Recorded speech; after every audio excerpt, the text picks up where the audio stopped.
Hi, Dr. Bridget here with another prescription for success. Today's prescription is about expressing negative emotions. Is that good or bad?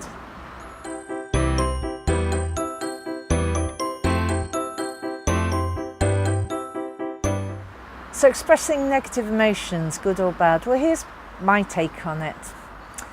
And I'm going to use anger as a negative emotion. Obviously there are sadness, fear, hurt, guilt are other negative emotions and subsections of them.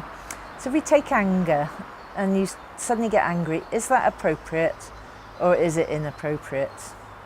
So if it's appropriate, it's probably something like, you've got a new car and someone's just driven into it because of careless driving, or someone's bitten the kids, or a dog's bitten the kids or something like that. I really struggled with getting any scenario where I get angry about it, I have to be honest, but take one of those.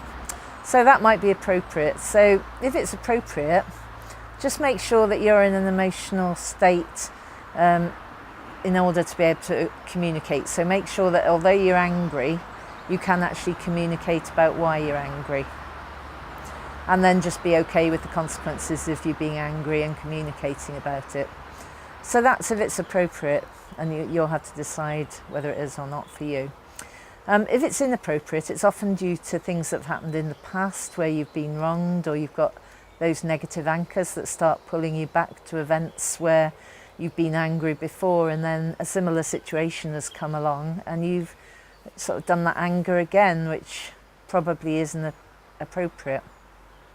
So if you've got inappropriate anger, let's have a think about what you could do. So you could accept that you've got them. You could accept that only you put emotions in your head, and then ask yourself, well, what's it doing for you? So from an unconscious mind perspective, it's every behaviour, such as anger, has a positive intention. So there'll be a reason why you're doing it for you. And just think about that and think, well, if there's a reason for doing it, so like maybe it's something like, I need to be heard or something like that, and that's why you've been angry, because you feel you haven't been heard, then ask yourself, what is it? What other way can you be heard that's not being angry? So it's about reframing so you get a different behaviour rather than the anger. And then find some way of cutting the bungee cord back to those events or those people or whatever it is that's dragging you back.